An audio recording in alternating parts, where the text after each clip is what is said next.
next example will be a rubber band. As you can see, at first nothing will happen, but if you stretch it, it will show potential energy.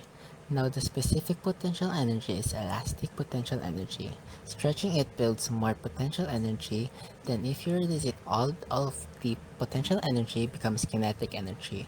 As shown in the video, another good example for this kind of potential energy would be a spring, but not unfortunately we don't have a spring. Alright, now our first example will be a pinwheel. As you can see here, the pinwheel is currently not moving. This shows us that the potential energy from it, as there is nothing to move it. But when we blow air into it, as you can see, it will spin around, and this is where we get the kinetic energy from. Now this is due to the wind hitting its curved fan or blades, powering it and making it spin. Now if there's a small version, then there's gotta be a big one. It's the windmill.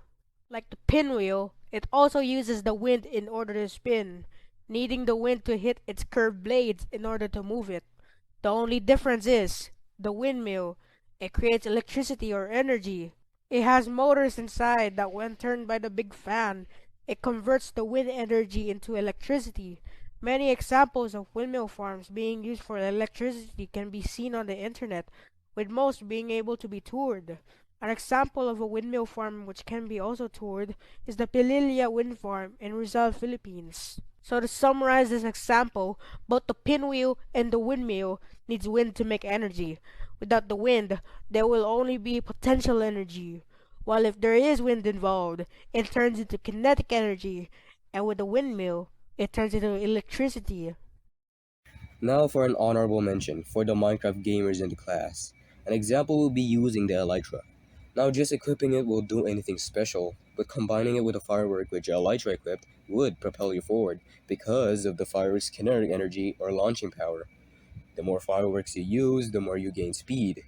If you hit a solid wall, a pillar, or mount it at high speeds, as you can see in the video, our example here had instantly turned into a pancake and received a death message since they're not being careful with it. That's because the shift from kinetic energy to potential energy is way too fast for the player to handle.